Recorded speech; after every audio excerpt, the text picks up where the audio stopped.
I am Celeste. Say your name again. You're not gonna say your name again. And I've been working in the technology field for a long time, over 10 years. Right now, I'm in the healthcare IT field where I do desktop and application support. You just devalued yourself by saying over 10 years. You've been in the industry for 20 plus years. What are we talking about? Yeah, because mine's at least 15, Celeste. Oh, hell. I look at that in different levels. I don't care. What level? Because what I did at Charter, Spectrum, wherever, that was different than what I do now. I don't care. It's still technology. I've been in the technical field for how many years you say? It's been 15 plus for me. So it's got to be 20 for you. If you count Camping World. Okay. Thank you. 20 so how long is that? Thank you. Just say it again correctly this time. You know she don't do math. That's really what it was. I don't do math. But yes, I've been in the technology field for 20 plus years. And y'all want to make me seem old. 20 plus years, everything from desktop support, remote support, application support, corporate support, operation support. I've supported it all. And there it is. Thank you. Next up. Tanisha Breckenridge. I'm in the field of technology. Been in this field for 15 plus years. Self-taught. Every time I think about this, I think about the first computer that our parents bought us in the basement and how we would all go down there and rotate turns and learn. I was like, we taught ourselves. With that AOL with that AOL big ass monitor. And then we used to play, was that a Jeopardy, like a disc Jeopardy game or something, or Wheel of Fortune? Yes. Oh my God, that Wheel of Fortune, that was life. But yeah, so everything from golly, IT support for a couple of years, system administration, software training, software development, analytics, application development. I just said that, but okay. Troubleshooting. So yeah. And I love it. Love it. In there. I am in training and development. Technically, I've been in this field 17 years. I started out as educational benefits, teaching people about their educational opportunities and how to navigate that, and then went into training, design, and facilitation. Virtual facilitation is my jam. I love to do that. But I also am pretty good in person as well. Have a few certifications to facilitate. Everybody loves LaVangela as a facilitator. And do. Everybody. So yes. That's it. Okay. Likes. What do you like about your field? What do you dislike about your field? The one thing I dislike about my field is across all companies that I've worked for is the way people hold on to tribal knowledge and just don't want to move forward. Y'all got to get up off of it and move forward, move into the future. Yeah. Because it only makes everybody's job harder by you not moving into the future. That's in my field too. It's like, well, we used to train this way. Well, 30 years ago, that made sense. It don't make sense now. And just because you can still do it in 2025 don't mean you should be. I mean, you should. And I guess one thing that I do like about my job, from my standpoint, I like the peace and quiet I get because where y'all be with people, I cannot be with people like that. Like, it's either a yes or no or right or wrong. And just leave me to my devices and my applications, and we did. So, like, what is that? Is that working at the level of autonomy? Did I use that word? Because I can spend all day imaging computers, or I'm not going to say deploying software because I don't deploy software, but I can install it, and I don't have to talk to you to do that. I don't have to see that. Nothing. So yeah, I like that part. Also like learning because if you're with the right team, you can learn a lot of stuff. Mhm. And then people be like, "How you do that?" Someone show me. Can you show me? Nope, because I might not show you right. I got to do it myself. Mm-hmm. Yeah. And I'm not showing people like, to me, I'll use the term basic stuff and they be so impressed. Be like, and this is OneNote, and this is how you use it. And it is fabulous. And you don't have to save because you're not using a Word document. It is cloud based. So when you close it, everything you just typed stays there. Wow. Who would have thought? Tanisha, what about you? What are your likes, dislikes? What I like is, I'm not gonna say it's like almost like the problem solver, but we help make people's jobs easier through the software that they use. So I always enjoy working with the end users through my discovery process because I'm like, okay, explain your full process to me. I just don't want to make changes, throw it at you, and be like, here it is. I want to know that it works for your process, it's improving your process, and potentially implement some nice to haves just to make the other person's job even easier. Mm-hmm. So just knowing that I'm kind of the starting point to get that conversation going, and always utilizing the end users. And I learn more about different departments and what they do to allow us to support them better later down the road. What I dislike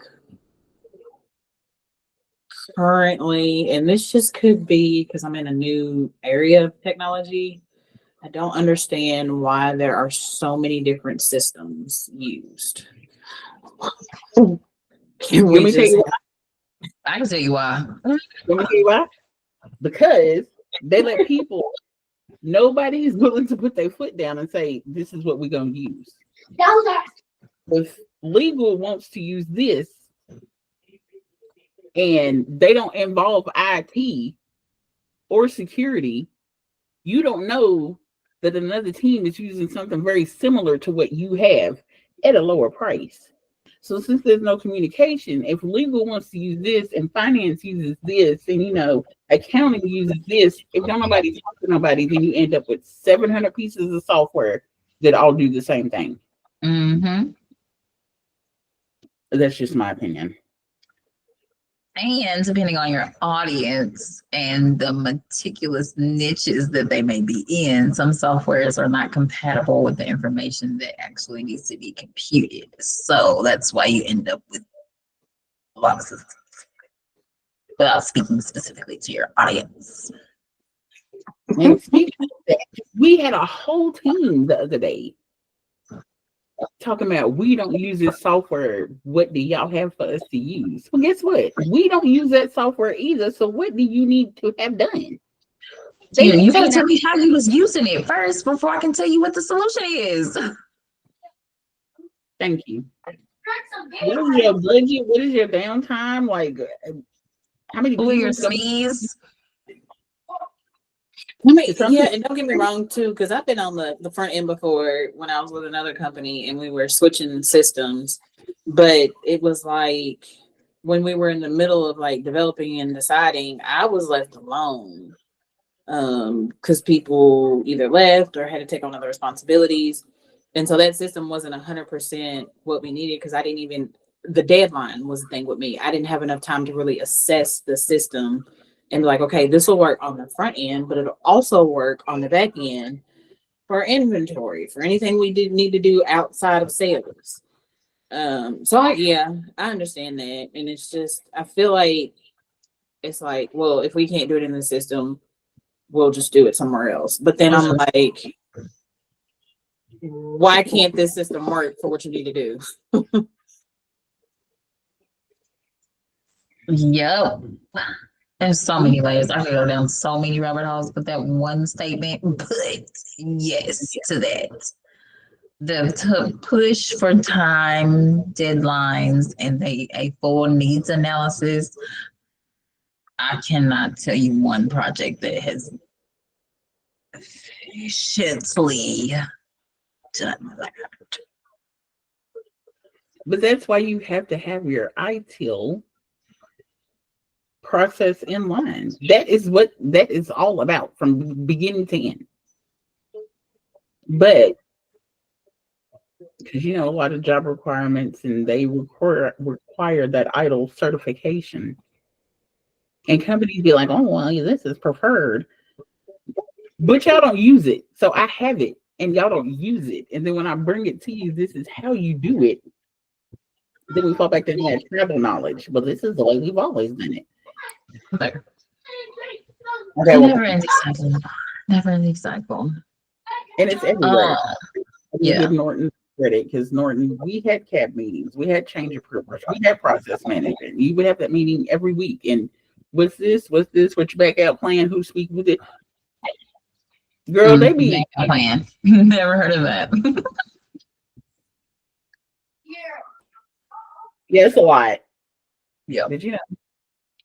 Some people feel if it ain't, don't fix it until it breaks, and then you call IT. There it is.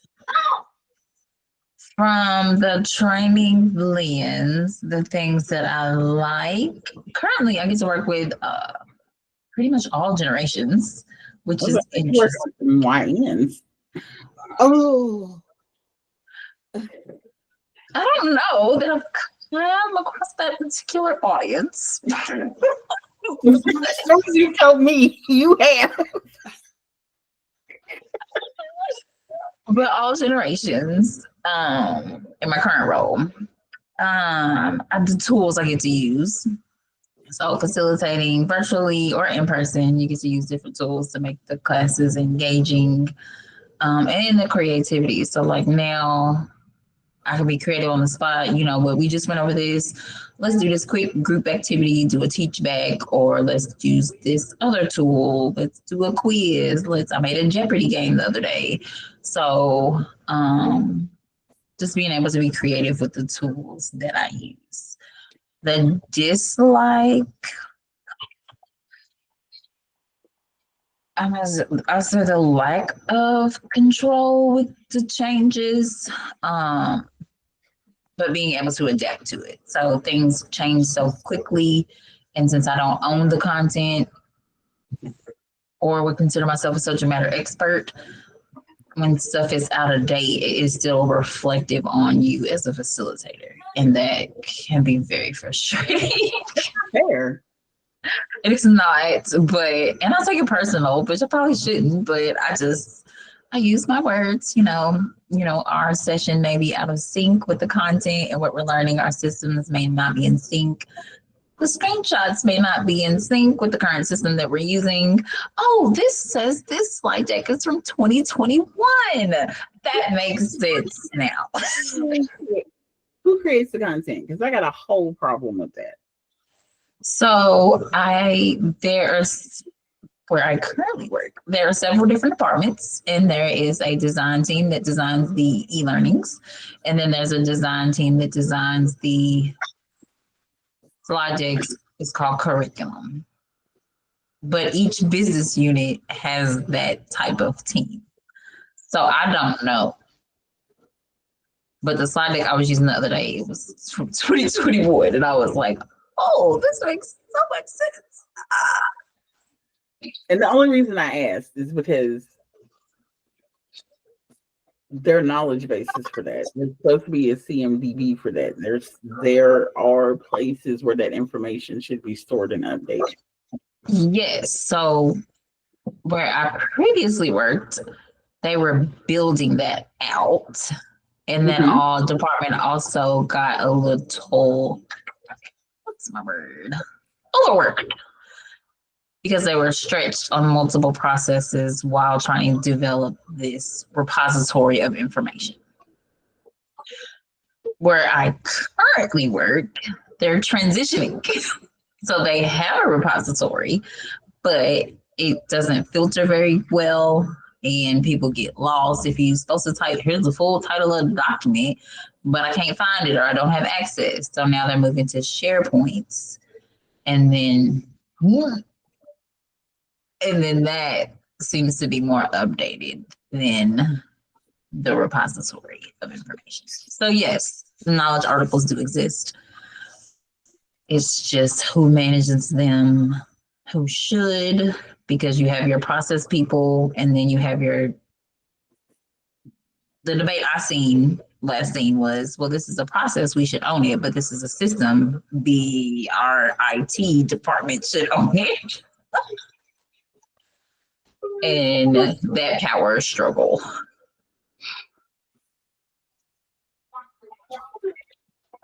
Your face says so much to unpack there. It is. She's on the other side of it with IT. Right. Just anyway, Tanisha, you can go because we can't do everything. Everything's not ours to do. Anyway, I already went. did you? What was Yep. Okay, so with the piece, we'll do a piece of advice. Somebody trying to enter in your field or industry, what is a piece of advice you would give them? Are we going in order again? We can go on any time. Whoever wants to go first. Can you hear my kids? Yes. Of course. Experience speaks louder than certifications. If you have your certifications along with the experience, you set. But just because you went in here and got an A plus, security plus, whatever plus you got, still don't mean you can tell me how to do it if you ain't never done it. You just took a test for it. And I have that. But and certifications are great. But I've seen a lot of people be like, "Oh, I got my A plus, da da da da da." But you ain't never worked in a corporate environment. You've never done enterprise support. So okay, that's a good pivot. So entry level roles to get the experience, what would those titles look like? They look real basic, like help desk or tech support, or it depends on what you want to go into. But everybody that I know, we all started at charter and branched out into system admins or application support or desktop support. You have to have some type of foundation there that can take you elsewhere. Mm-hmm. So the entry level role would be help desk. And I know you speak about tiers. Is that at the next level or is that still at the entry level? And there's nothing wrong with the help desk, but for me, a help desk is still different from like a tech support, and that all depends on where you go into it at. Because if you compare the help desk, do your industry. So help desk at healthcare versus a distillery. You can still get amazing troubleshooting experiences at both. Okay. Because it teaches you how to work through certain things without seeing it. Mm-hmm. So then once you get to the point where you have to see it, you already know how to work through it blind. So it comes easier. Mm-hmm. Okay. I like that. Help desk, any type of on-site support, which when I went to the distillery to do I had never touched computers before, but I could talk my way through them. So that made it easier, in my opinion. And when you say touch computers, you mean like from a technical imaging, like what is the, you say touch, but what's that meaning like for a novice? Swapping a hard drive out.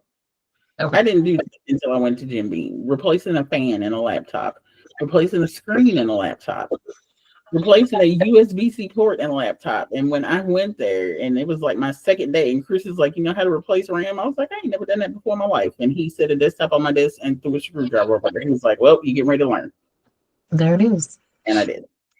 Hands-on experience. Yes. I like to do that because I got heavy hands. I break stuff easy, but I can do it if I need to. Got it. Okay. Tanisha, in entering the industry, advice. Entering the industry, I would advise a mentor. I feel like my mentors have been great, honestly. I guess I was just blessed with some really good people. Because either they could be ready to like transition into another position. So they are literally like, it literally looks like she's walking on that back court. So she's about to go sit down in that chair. They could be your mentor could be ready to transition into something new. So they are doing a knowledge drop and pouring that knowledge into you to help you take that next step to be the next person to fill that role. And then also they put a lot of trust in you as well to accomplish new projects. So when I entered the analytics side, my mentor was like, "This is good. Let's let Tanisha work on that." So she was giving me the experience in a field where I was new, as those starting points. And they're good for additional review if you need them to look over their work, if you're facing struggles within your department, and need someone's advice on how to pivot, how to navigate, how to have those difficult conversations. They are very helpful and resourceful. The barriers that somebody must have just won because he just walked in here and slammed his backpack down and was like, "Whoa." So I don't know what's going on. Okay, so far we have experience and mentorship.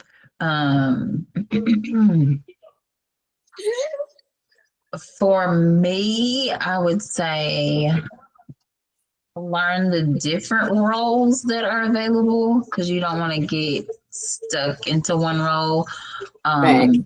I started out doing a lot of learning management system work, so LMS work, and my resume spoke highly to that. And then until somebody said, "Hey, if I didn't know you and you weren't an internal hire, I would have not interviewed you for this job," when I clearly knew I was capable of the job. So knowing the different roles that are out there. So within training and development, you have your facilitators, you have your instructional designers, you have your content designers, you have your subject matter experts, directors, all the things, LMS, if you want to do LMS work. All of those flow within the learning and design organizational development. Training coordinator, that's where I started, is one role as well. But just knowing the variety of things that you can do within that industry, to not pigeonhole yourself. And even if you do get that experience, like you said, shadow somebody, just spark interest into other people's job and not be afraid to say, "Hey, your title looks interesting to me. What do you do?"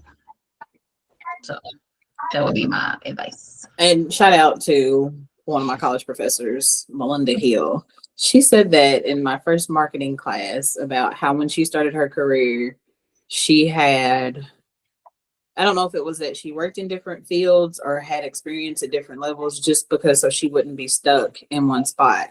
So that kind of stuck with me because, in college, WKU, woo, party. So you felt like, okay, I started out in this field, but I had to do some backtracking. Now I'm in this field, backtrack again, and now I'm in this field. But each of those fields, I gained experience. Whether or not I graduated with that degree, I gained experience. And so when I go from, you can go from fast food to retail to corporate to tech to psychology, like just keep it open. Yeah.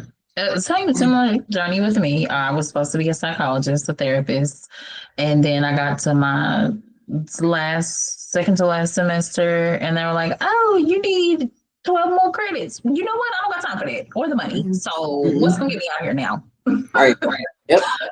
Okay, so we're gonna just do a general psychology degree, not with the focus on counseling. It's gonna be a focus on HR, and then I can take these training courses, and then that's when I became educational benefits rep, and I got to use that as college credit. I work for Metro Parks, and I was in their HR department. Like it gave me that. Oh, this is what HR is. Okay, girl, come in here.